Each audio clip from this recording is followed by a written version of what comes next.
सर्वेभ्यो नमः।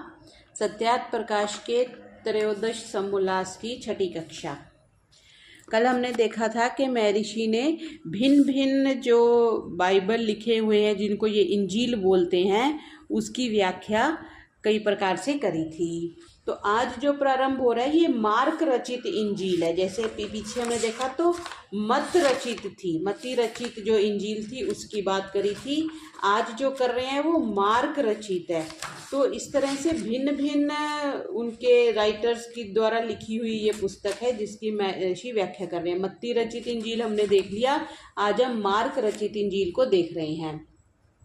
तो 92 पॉइंट क्या कह रहे हैं कि यह क्या बढ़ई नहीं है। कुछ बात कर रहे हैं कि असल में यूसुफ बढ़ई था इसलिए ईसा भी बढ़ई था। कितने ही वर्ष तक बढ़ई का काम करता था, पश्चात पैगंबर बनता बनता ईश्वर का बेटा ही बन गया और जंगली लोगों ने बना लिया। तभी बड़ी कारीगरी चलाई, काट कूट फूट फाट करना उसका काम है। फिर लूक रचित इंजील है कोई, उसमें 93 पॉइंट है कि यीशु ने उससे कहा कि तू मुझे उत्तम क्यों चाहता है, कोई उत्तम नहीं, एक अर्थात ईश्वर। तो इसकी समीक्षा यह है कि जब ईश्वर ही एक अद्वितीय ईश्वर कहाता है तो ईसाइयों ने पवित्र आत्मा पिता और पुत्र 3 कहाँ से बना लिए। 94 तब उसे हेरोद के पास भेजा। हेरोद यीशु को देख के अति आनंदित हुआ क्योंकि वह उसको बहुत दिनों से देखने चाहता था, इसलिए उसके विषय में बहुत सी बातें सुनी थी और उसका कुछ आश्चर्य कर्म देखने की उसको आशा हुई। उसने उससे बहुत बातें पूछी परंतु उसने उसे कुछ उत्तर ना दिया। समीक्षा, यह बात मत्ती रचित में नहीं है, इसलिए ये साक्षी बिगड़ गए क्योंकि साक्षी एक से होने चाहिए। और जो ईसा चतुर और करामाती होता तो उत्तर देता और करामात भी दिखलाता। इससे विदित होता है कि ईसा में विद्या और करामात कुछ ना थी। फिर आगे योहन रचित सुसमाचार 95 पॉइंट के में क्या है कि आदि में वचन था और वचन ईश्वर के संग था और वचन ईश्वर था। वह आदि में ईश्वर के संग था। सब कुछ उसके द्वारा सृजा गया और जो सृजा गया है कुछ भी उस बिना नहीं सृजा गया। उसमें जीवन था, वह जीवन मनुष्यों का उजियाला था। समीक्षा क्या है, आदि में वचन बिना वक्ता के नहीं हो सकता और जो वचन ईश्वर के संग था तो ये कहना व्यर्थ हुआ। और वचन ईश्वर कभी नहीं हो सकता क्योंकि जब वह आदि में ईश्वर के संग था तो पूर्व वचन व ईश्वर था, यह नहीं घट सकता। वचन की द्वारा सृष्टि कभी नहीं हो सकती जब तक उसका कारण ना हो और वचन के बिना भी चुपचाप रहकर कर्ता सृष्टि कर सकता है। जीवन किस में व क्या था, इस वचन से जीव अनादि मानोगे। जो अनादि है तो आदम के नथनों में श्वास फूंकना झूठा हुआ। और क्या जीवन मनुष्यों ही का उजियाला है, पशुओं आदियों का नहीं है? तो ऐसा मतलब जो कहा गया वो गलत है। फिर 96 पॉइंट में कह रहे हैं और ब्यारी के समय में जब शैतान शिमोन के पुत्र यहूदा इस्करियोती के मन में उसे पकड़वाने का मत डाल चुका था। तो समीक्षा यह है कि यह बात सच नहीं, क्योंकि जब कोई ईसाइयों से पूछेगा कि शैतान सबको बहकाता है तो शैतान को कौन बहकाता है, तो जो कहो शैतान अपने से आप बहकता है तो मनुष्य भी आप से आप बहक सकते हैं। पुनः शैतान का क्या काम। और यदि शैतान का बनने और बहकाने वाला परमेश्वर है तो वही शैतान का शैतान ईसाइयों का ईश्वर ठहरा। परमेश्वर ही ने सबको उसके द्वारा बहकाया। भला ऐसे काम ईश्वर के हो सकते हैं? सच तो यही है कि यह पुस्तक ईसाइयों का और ईसा ईश्वर का बेटा जिन्होंने बनाए वे शैतान हो तो हो, किंतु ना तो यह ईश्वर कृत पुस्तक, ना इसमें कहा ईश्वर और ना ईसा ईश्वर का बेटा हो सकता है। 97 पॉइंट कि तुम्हारा मन व्याकुल ना होवे, इस पर विश्वास करो और मुझ पर विश्वास करो। मेरे पिता के घर में बहुत से रहने के स्थान हैं, नहीं तो मैं तुमसे कहता मैं तुम्हारे लिए स्थान तैयार करने जाता हूँ। और जो मैं जाके तुम्हारे लिए स्थान तैयार करूँ तो फिर आके तुम्हें अपने यहाँ ले जाऊँगा, जहाँ मैं रहूँ जहाँ तुम भी रहो। यीशु ने उससे कहा कि मैं ही मार्ग और सत्य और जीवन हूँ, बिना मेरे द्वारा से कोई पिता के पास नहीं पहुँचता। जो तुम मुझे जानते तो मेरे पिता को भी जानते, ऐसा लिखा है। तो इसमें क्या कह रहे हैं, इसकी समीक्षा है। अब देखिए ये ईसा के वचन क्या पोप लीला से कमती हैं? जो ऐसे प्रपंच ना करता तो उसके मत में कौन फंसता? क्या ईसा ने पिता को ठेके में ले लिया है? जो वह ईसा के वश में है तो पराधीन होने से वह ईश्वर ही नहीं है, क्योंकि ईश्वर किसी की सिफारिश नहीं सुनता। क्या ईश्वर के पहले कोई भी ईश्वर को नहीं प्राप्त हुआ होगा? ऐसा स्थान आदि का प्रलोभन देना जो अपने मुख से आप मार्ग, सत्य और जीवन बनता है, सब प्रकार से दंभी कहता है। इससे यह बात सत्य कभी नहीं हो सकती। फिर आगे 98 में क्या कह रहे हैं कि मैं तुमसे सच सच कहता हूँ, जो मुझ पर विश्वास करे, जो मैं काम करता हूँ उन्हें वह भी करेगा, इनसे बड़े काम करेगा। तो समीक्षा ये कि अब देखिए जो ईसाई लोग ईसा पर पूरा विश्वास रखते हैं, वैसे ही मुर्दा जलाने आदि का काम क्यों नहीं कर सकते? और जो विश्वास से भी आश्चर्य कम नहीं कर सकते, तो ईश्वर ने भी, ईसा ने भी आश्चर्य कम नहीं किए थे, ऐसा निश्चित जानना चाहिए। क्योंकि स्वयं ईसाई कहता है तुम भी आश्चर्य काम करोगे, तो भी इस समय ईसाई कोई एक भी नहीं कर सकता। तो किसकी हीरे की आंख फूट गई है? वह ईसा को मुर्दे जिलाने आदि का काम करता मान लेवे। 99 में कह रहे हैं जो अद्वैत सत्य ईश्वर है। तो समीक्षा, जब अद्वैत एक ईश्वर है तो ईसाइयों का तीन कहना सर्वथा मिथ्या है। तो इसी प्रकार बहुत ठिकाने इंजील में अन्यथा बातें भरी हैं। फिर योहन के कुछ प्रकाशित वाक्य हैं। जब योहन की अद्भुत बातें सुनो, 100वां पॉइंट। और अपने अपने सिर पर सोने के मुकुट दिए थे और 7 अग्नि दीपक सिंहासन के आगे जलते हैं, और ईश्वर के सातों आत्मा है, और सिंहासन के आगे कांच का समुद्र है। सिंहासन के आसपास 4 प्राणी हैं और जो आगे और पीछे नेत्रों से भरे हैं। समीक्षा यह है, अब देखिए एक नगर के तुल्य ईसाइयों का स्वर्ग है, और इनका ईश्वर भी दीपक के समान अग्नि है, और सोने का मुकुट आदि आभूषण धारण करना और आगे पीछे नेत्रों का होना असंभावित है। इन बातों को कौन मान सकता है? और वहां सिंह आदि 4 पशु भी लिखे हैं। 101, और मैंने सिंहासन पर बैठने हारे के दाहिने हाथ में एक पुस्तक देखा, जो भीतर और पीठ पर लिखा हुआ था, 7 छापों से उस पर छाप दी हुई थी। यह पुस्तक खोलने और उसकी छापें तोड़ने के योग्य कौन है? और ना स्वर्ग में, ना पृथ्वी पर, ना पृथ्वी के नीचे कोई वह पुस्तक खोलने अथवा उसे देख सकता था। और मैं बहुत रोने लगा, इसलिए पुस्तक खोलने, पढ़ने और उसे देखने के योग्य कोई नहीं मिला।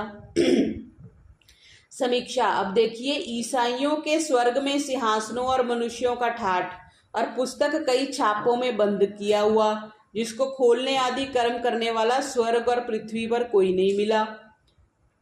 योहन का रोना, और पश्चात एक प्राचीन ने कहा कि वही ईसा खोलने वाला है। प्रयोजन यह है कि जिसका विवाह उसका गीत। देखो ईसा ही के ऊपर सब महात्म में झुकाए जाते हैं, परंतु ये बातें केवल कथन मात्र हैं।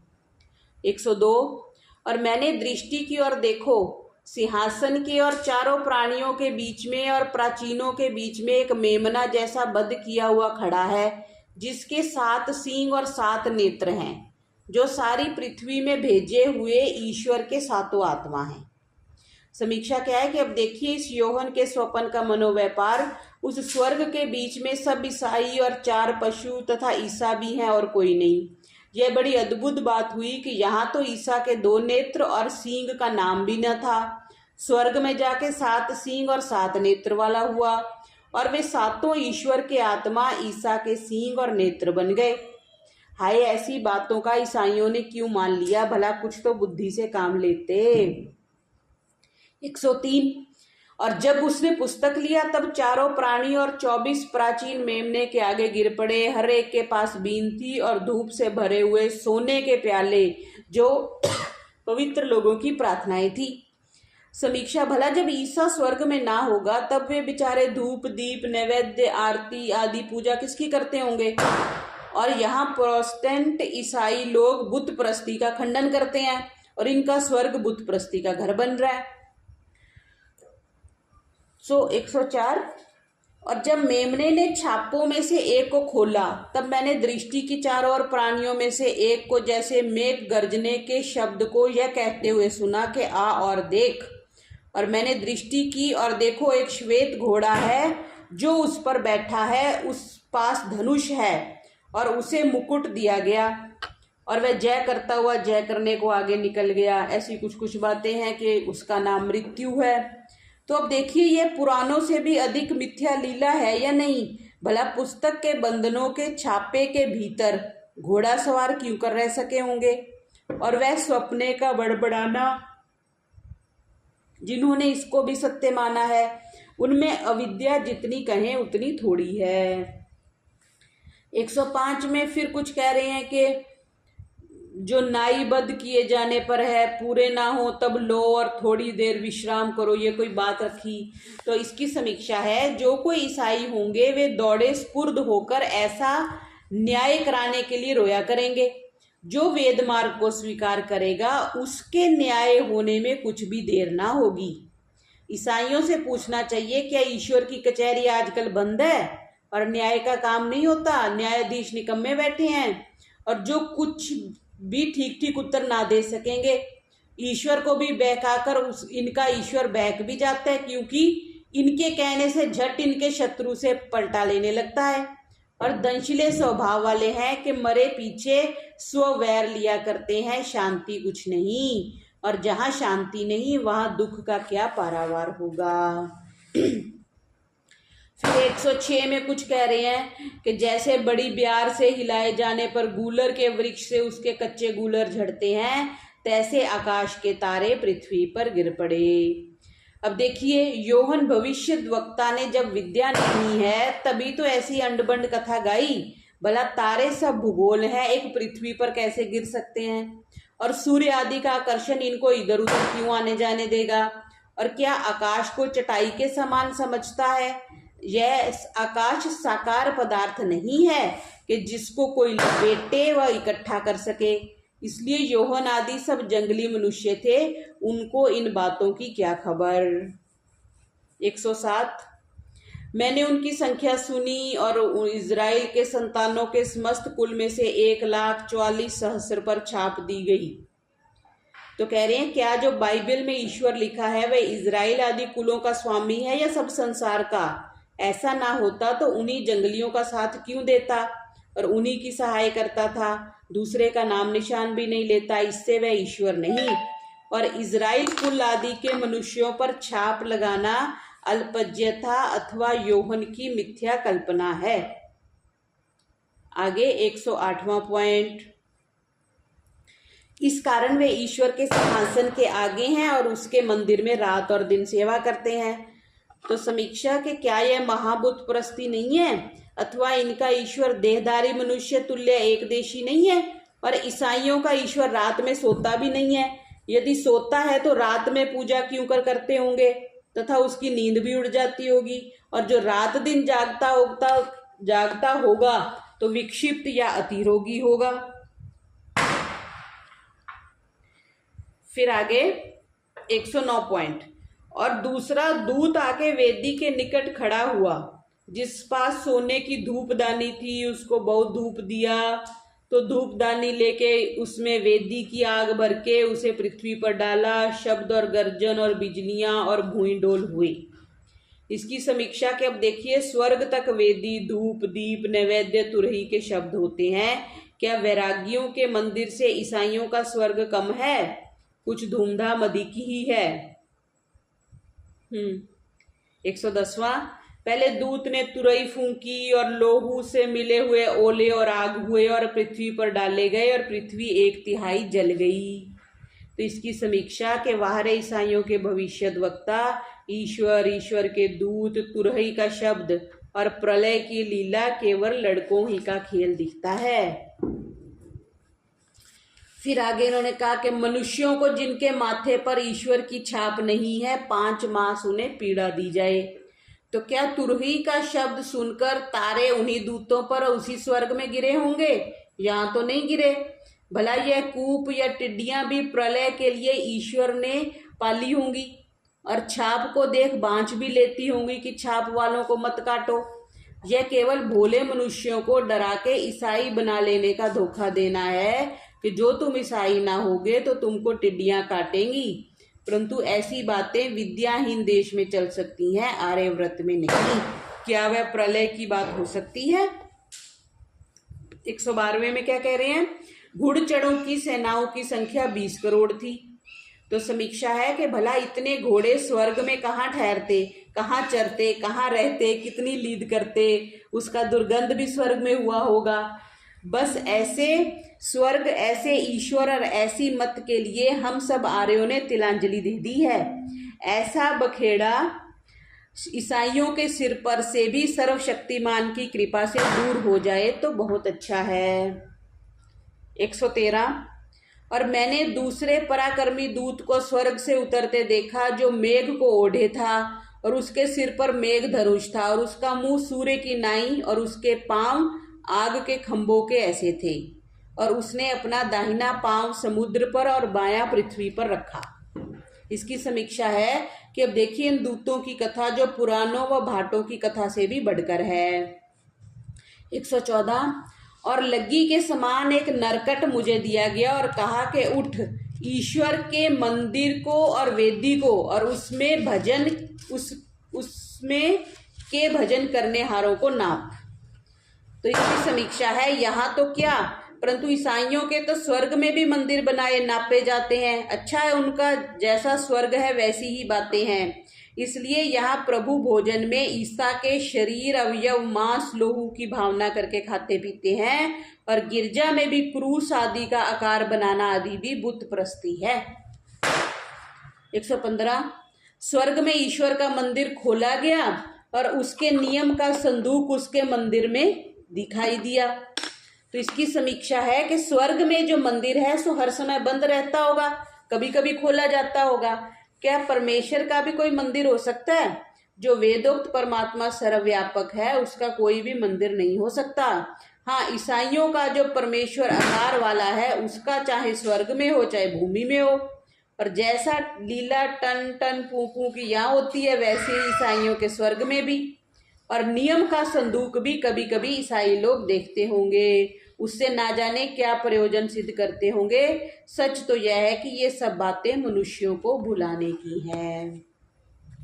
116 और ये एक बड़ा आश्चर्य स्वर्ग में दिखाई देता है कि एक स्त्री जो सूर्य पहने है और चांद उसके पांव तले है, उसके सिर पर 12 तारों का मुकुट है और यह गर्भवती होकर चिल्लाती है, ऐसी कोई बात लिखी है।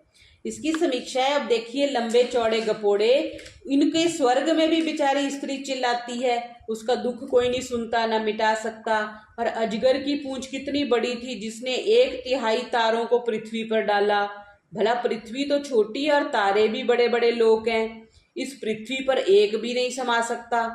किंतु यहाँ यही अनुमान करना चाहिए ये तारों की तिहाई इस बात के लिखने वाले के घर पर गिरे होंगे, और जिस अजगर की पूंछ इतनी बड़ी थी जिससे सब तारों की तिहाई लपेटकर भूमि पर गिरा दी, वह अजगर भी उसी घर में रहता होगा।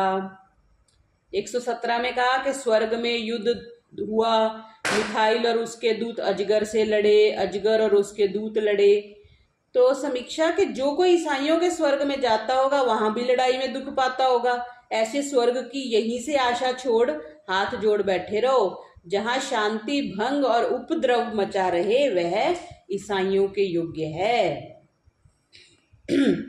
118 और वह बड़ा अजगर गिराया गया। हाँ, प्राचीन सांप जो दियावल और शैतान कहता था वो सारे संसार का भरमाने हारा है। तो समीक्षा, क्या जब वह शैतान स्वर्ग में था तब लोगों को नहीं भरमाता था और उसको जन्म भर बंदी गृह में घिरा अथवा मार क्यों ना डाला, उसको पृथ्वी पर क्यों ना डाल दिया? जब सब संसार का भरमाने वाला शैतान है तो शैतान को भरमाने वाला कौन है? यदि शैतान स्वयं भरमा है तो शैतान के बिना भरमने हारे भरमेंगे, और जो उसको भरमाने हारा परमेश्वर है तो वह ईश्वर ही नहीं है। तो विदित यह होता है कि ईसाइयों का ईश्वर भी शैतान से डरता होगा, क्योंकि जो शैतान से प्रबल है तो ईश्वर ने उसको अपराध करते समय ही दंड क्यों ना दिया। जगत में शैतान का जितना राज है उसके सामने सहस्रांश भी ईसाइयों का राज नहीं। इसलिए ईसाइयों का ईश्वर उसे हटा नहीं सकता होगा। इससे सिद्ध हुआ कि जैसा इस समय के राज्याधिकारी ईसाई डाकू चोर आदि को शीघ्र दंड देते हैं, वैसा भी ईसाइयों का ईश्वर नहीं। पुनः कौन ऐसा निर्बुद्धि मनुष्य है जो वैदिक मत को छोड़ पोकल ईसाई मत स्वीकार करे। फिर आगे कह रहे हैं कि हाय पृथ्वी और समुद्र के निवासियों, क्योंकि शैतान तुम पास उतरा है। तो समीक्षा, क्या वह ईश्वर वहीं का रक्षक और स्वामी है? पृथ्वी के मनुष्य आदि प्राणियों की रक्षक और स्वामी नहीं है? यदि भूमि का भी राजा है तो शैतान को क्यों ना मार सका? ईश्वर देखता रहता है, शैतान बहकाता फिरता है तो भी उसको वर्जता नहीं। विदित तो यह होता है कि एक अच्छा ईश्वर और एक समर्थ दुष्ट दूसरा हो रहा है। 120 में कह रहे हैं कि 42 मास लो युद्ध करने का अधिकार उसे दे दिया और उसने ईश्वर के विरुद्ध निंदा करने को अपना मुंह खोला, उसके नाम की और उसके तंबू की और स्वर्ग में वास करने हारों की निंदा करे, ऐसी बात कही। तो इसकी समीक्षा के जो पृथ्वी के लोगों को बहकाने के लिए शैतान और पशु आदि को भेजे और पवित्र मनुष्यों से युद्ध करावे, वह काम डाकुओं के सरदार के समान है या नहीं? ऐसा काम ईश्वर और ईश्वर के भक्तों का नहीं हो सकता। 121वें में कह रहे हैं कि कोई मेमना सियोन पर्वत पर खड़ा था और उसके संग 1,44,000 जन थे, जिनके माथे पर उनका नाम और उसके पिता का नाम लिखा है। अब देखिए, जहां ईसा का बाप रहता था वहीं उसी सियोन पहाड़ पर उसका लड़का भी रहता था, परंतु 1,44,000 मनुष्यों की गणना क्यों कर की? क्या 1,44,000 ही स्वर्ग के वासी हुए? शेष करोड़ों ईसाइयों के सिर पर ना मोहर लगी? क्या ये सब नरक में गए? ईसाइयों को चाहिए कि सियोन पर्वत पर जाकर देखें कि ईसा का उक्त बाप और उसकी सेना वहां है या नहीं। जो हो तो लेख ठीक है, नहीं तो मिथ्या। और यदि कहीं से वहां आया है तो कहां से आया? जो कहो स्वर्ग से, तो क्या वे पक्षी की इतनी बड़ी सेना आप ऊपर नीचे उड़कर आया जाया करें? और यदि वे आया जाया करता है तो एक जिले के न्यायाधीश के समान हुआ, और वह 1, 2 व 3 हो तो नहीं बन सकेगा, किंतु न्यून से न्यून एक भूगोल में एक एक ईश्वर तो होना चाहिए, क्योंकि 1, 2, 3 अनेक ब्रह्मांडों का न्याय करने और सर्वत्र युगपत घूमने में समर्थ कभी नहीं हो सकता। फिर 122वें में कह रहे हैं कि आत्मा कहता है कि वे अपने परिश्रम से विश्राम करेंगे, परंतु उनके कार्य उनके संग हो लेते हैं।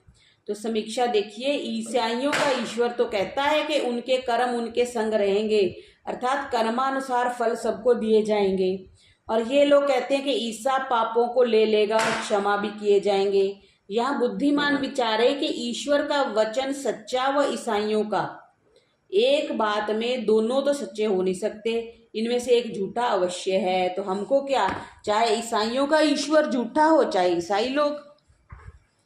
123वां, और उसे ईश्वर के कोप के बड़े रस के कुंड में डाला, रस के कुंड का रौदन नगर के बाहर गया, रस के कुंड में से घोड़ों के लगाम तक लोहू 100 कोष तक बाहर निकला। अब देखिए, इनके गपोड़े पुराणों से भी बढ़कर हैं या नहीं? ईसाइयों का ईश्वर कोप करते समय बहुत दुखित हो जाता होगा। जो उसके कोप के कुंड भरे हैं तो क्या उसको कोप जल है? वह अन्य द्रवित पदार्थ है जिससे कुंड भरे हैं, और 100 कोष तक रुधिर का बहना असंभव है। रुधिर मीन्स ब्लड, क्योंकि रुधिर वायु लगने से झट जम जाता है, पुनः क्यों कर बह सकता है? देखो, ये भी साइंटिफिक बात महर्षि ने लिख दी कि ब्लड तो जम जाता है, तो 1 कोष तक कैसे बैठ जाएगा? इसलिए ऐसी बातें मिथ्या हैं। और देखो, स्वर्ग में साक्षी के तंबू का मंदिर खोला गया, तो जो ईसाइयों का ईश्वर सर्वज्ञ होता तो साक्षियों का क्या काम? क्योंकि वह ईश्वर सब कुछ जानता है। इससे सर्वथा निश्चय होता है कि इनका ईश्वर सर्वज्ञ नहीं किंतु मनुष्यवत अल्पज्ञ है। वह ईश्वरता का क्या काम कर सकता है? नहीं, इस प्रकरण में दूतों की बड़ी बड़ी असंभव बातें लिखी हैं, उनको सत्य कोई नहीं मान सकता। कहाँ तक लिखे? इस प्रकरण में सर्वथा ऐसी बातें भरी हैं। फिर आगे कहा, ईश्वर ने उसके कर्मों को स्मरण किया जैसा उसने तुम्हें दिया है तैसा उसको भर दो और उसके कर्मा के अनुसार दूना उसे दो। तो देखो, प्रत्यक्ष ईसाइयों का ईश्वर जो अन्यायकारी है, क्योंकि न्याय उसी को कहते हैं जिसने जैसा और जितना कर्म किया उसको वैसा और उतना ही फल देना। ठीक है जी, उससे अधिक और न्यून देना तो अन्याय हो गया। और जो अन्यायकारी की उपासना करते हैं वे खुद भी अन्यायकारी हो गए। 126 में कह रहे हैं, क्योंकि मेमने का विवाह पहुंचा और उसकी स्त्री ने अपने को तैयार किया। अब सुनिए, ईसाइयों के स्वर्ग में भी विवाह होते हैं। क्यों? क्योंकि ईसा का विवाह ईश्वर ने वहीं किया। पूछना चाहिए उसके ससुर, सास, साला आदि कौन थे, लड़के बाल कितने हुए, और बल, बुद्धि, पराक्रम, आयु के भी न्यून हुए। तो अब तक ईसा ने वहां शरीर त्याग किया होगा, क्योंकि संयोग जन्य पदार्थ का वियोग अवश्य होता है। जो चीजें मिलके बनती हैं वो अलग अवश्य होती हैं। अब तक ईसाइयों ने उसके विश्वास में धोखा खाया और ना जाने कब तक धोखे में रहेंगे। 127, और उसने अजगर को अर्थात प्राचीन सांप को, जो दियावल और शैतान है, पकड़ के सहस्र वर्ष बांध कर रखा, अथाह कुंड में डाला, बंद करके उसे छाप दी। ऐसी बातें लिखी हैं। तो इसकी समीक्षा कर रहे हैं कि शैतान को जब पकड़ा तो 1000 वर्ष तक बंद किया, फिर भी छूटेगा तो फिर ना भरमावेगा। ऐसे दुष्ट को तो बंदी गृह में ही ना रख के मारे बिना छोड़ना ही नहीं। परंतु यह शैतान का होना ईसाइयों का भ्रम मात्र है, वास्तव में कुछ भी नहीं। केवल लोगों को डरा के अपने जाल में लाने का उपाय सोचा है। जैसे किसी धूर्त ने किन्हीं भोले मनुष्यों से कहा कि चलो तुमको देवता के दर्शन कराऊं। किसी एकांत देश में ले जाके मनुष्यों को चतुर्भुज बनाकर रखा, झाड़ी में खड़ा करके कहा कि आंख मीच लो, जब मैं कहूं तब खोलना, फिर जब कहूं तभी मीच लो, जो ना मीचेगा तो अंधा हो जाएगा। वैसे इन मत वालों की बातें हैं कि हमारा मजहब ना मानेगा तो वह शैतान का बहकाया हुआ है। जब वह सामने आया तब कहा देखो, पुनः शीघ्र कहा मीच लो, जब फिर झाड़ी में छिप गया तब कहा खोलो, देखो नारायण को सबने दर्शन किया। वैसी लीला मजहबियों की है, इसलिए इनकी माया में किसी को ना फंसना चाहिए। 128, जिसके सन्मुख से पृथ्वी और आकाश भाग गए उनके लिए जगह ना मिली। ऐसी बात लिखी कि जीवन का पुस्तक खोला गया, पुस्तकों में लिखी हुई बातों को मृतकों का विचार उनके कर्मों के अनुसार किया गया। यह देखो लड़कपन की बात, भला पृथ्वी और आकाश कैसे भाग सकेंगे और वे किस पर ठहरेंगे? जिसके सामने से भगे और उसका सिंहासन और वह कहाँ ठहरा? और मुर्दे परमेश्वर के सामने खड़े किए गए तो परमेश्वर भी बैठा या खड़ा होगा? क्या यहाँ की कचहरी और दुकान के समान ईश्वर का व्यवहार है, जो कि पुस्तक लेखा अनुसार होता है? और सब जीवों का हाल ईश्वर ने लिखा या उसके गुमाश्तों ने? सो ऐसी ऐसी बातों से अनीश्वर को ईश्वर और ईश्वर को अनीश्वर ईसाई आदि मत वालों ने बना दिया। 129 में कह रहे हैं, उनमें से एक मेरे पास आया और बोला कि मैं दुल्हन को अर्थात मेमने की स्त्री को तुझे दिखाऊंगा। तो समीक्षा, भला ईसा ने स्वर्ग में दुल्हन अर्थात स्त्री अच्छी पाई, मौज करता होगा। जो जो ईसाई वहां जाते होंगे उनको भी स्त्रियां मिलती होंगी और लड़के बाले होते होंगे। बहुत भीड़ हो जाने से रोग उत्पत्ति होकर मरते भी होंगे। ऐसे स्वर्ग को दूर से हाथ जोड़ना अच्छा है। 130वां पॉइंट, और उसने उस नल से नगर को नापा के 750 कोस का है। उसकी लंबाई, चौड़ाई और ऊंचाई एक समान है। और उसने उसकी भीत को मनुष्यों के अर्थात दूत के नाप से नापा के 144 हाथ की। ऐसी कुछ मेजरमेंट की बात इसमें लिखी है। तो समीक्षा कर रहे हैं, सुनो ईसाइयों के स्वर्ग का वर्णन। यदि ईसाई मरते जाते और जन्मते जाते हैं तो इतने बड़े शहरों में कैसे समा सकेंगे? क्योंकि उसमें मनुष्यों का आगम होता है और उससे निकलते नहीं। और यह बहुमूल्य रत्नों की बनी हुई नगरी मानी है और सर्व सोने की है। इत्यादि लेख केवल भोले भाले मनुष्यों को बहकाकर फंसाने की लीला है। भला लंबाई चौड़ाई तो उस नगर की लिखी हो सकती है, परंतु ऊंचाई 750 कोस क्यों कर हो सकती है? और यह सर्वथा मिथ्या कपोल कल्पना की बात है। इतने बड़े मोती कहाँ से आए होंगे? और लेख के लिखने वाले के घर के घड़े में से। यह गपोड़ा पुराण का भी बाप है। 131वें में कह रहे हैं कि और कोई अपवित्र वस्तु, घृणित कर्म करने हारा, झूठ पर चलने हारा उसमें किसी रीति से प्रवेश ना करेगा। तो समीक्षा है कि जो ऐसी बात है तो ईसाई लोग क्यों कहते हैं कि पापी लोग भी स्वर्ग में ईसाई होने से जा सकते हैं? यह बात ठीक नहीं। यदि ऐसा है तो यूहन्ना सपने में मिथ्या बातों का कहने हारा स्वर्ग में प्रवेश कभी ना कर सका होगा, और ईसा भी स्वर्ग में ना गया होगा, क्योंकि जब अकेला पापी स्वर्ग को प्राप्त नहीं हो सकता तो अनेक पापियों के पाप के भार से जो युक्त है वह क्यों कर स्वर्गवासी हो सकता है। 132वां कि अब कोई श्राप ना होगा और ईश्वर का मेमने का सिंहासन उसमें होगा, उसके दास उसकी सेवा करेंगे। समीक्षा देखिए, यही ईसाइयों का स्वर्गवास। क्या ईश्वर और ईसा सिंहासन पर निरंतर बैठे रहेंगे और उनके दास उनके सामने सदा मुंह देखा करेंगे? अब तो ये कहिए कि तुम्हारे ईश्वर का मुंह यूरोपियन के सदृश गोरा व अफ्रीका वालों के सदृश काला अथवा अन्य देश वालों के समान है। यह तुम्हारा स्वर्ग भी बंधन है, क्योंकि जहां छोटाई बड़ाई है और उसी एक नगर में रहना अवश्य है तो वहां दुख क्यों ना होता होगा। जो मुख वाला है वह ईश्वर सर्वज्ञ सर्वेश्वर कभी नहीं हो सकता। जो मुख वाला है वह ईश्वर सर्वज्ञ सर्वेश्वर कभी नहीं हो सकता। अंतिम पॉइंट 133वां, देख मैं शीघ्र आता हूं और मेरे प्रतिफल मेरे साथ हैं, जिससे हर एक को जैसे उसका कार्य ठहरेगा वैसा फल दूंगा। तो समीक्षा, जब यही बात है कि कर्मानुसार फल पाते हैं तो पापों की क्षमा कभी नहीं होती, और जो क्षमा होती है तो इंजील की बातें झूठी हैं। यदि कोई कहे कि क्षमा करना भी इंजील में लिखा है तो पूर्व पर विरुद्ध अर्थात हल्फ द्रोगी हुई तो झूठ है। इसका मानना छोड़ दो। अब कहाँ तक लिखे, इनकी बाइबल में लाखों बातें खंडनीय हैं। यह तो थोड़ा बहुत चिन्ह मात्र ईसाइयों की बाइबल पुस्तक का दिखलाया है। इतने से ही बुद्धिमान लोग बहुत समझ लेंगे। थोड़ी सी बातों को छोड़कर शेष सब झूठ भरा है। जैसे झूठ के संग से सत्य भी शुद्ध नहीं रहता, वैसा ही बाइबल पुस्तक भी माननीय पुस्तक नहीं हो सकता, किंतु वह सत्य तो वेदों के स्वीकार में गृहीत होता ही है। इति श्रीमद्दयानंद सरस्वती स्वामी निर्मते सत्यार्थ प्रकाशे सुभाषा विभूषिते क्रिश्चिन मत विषय त्रयोदशा सम्मुलासः सम्पूर्णः। सर्वेभ्यो नमः।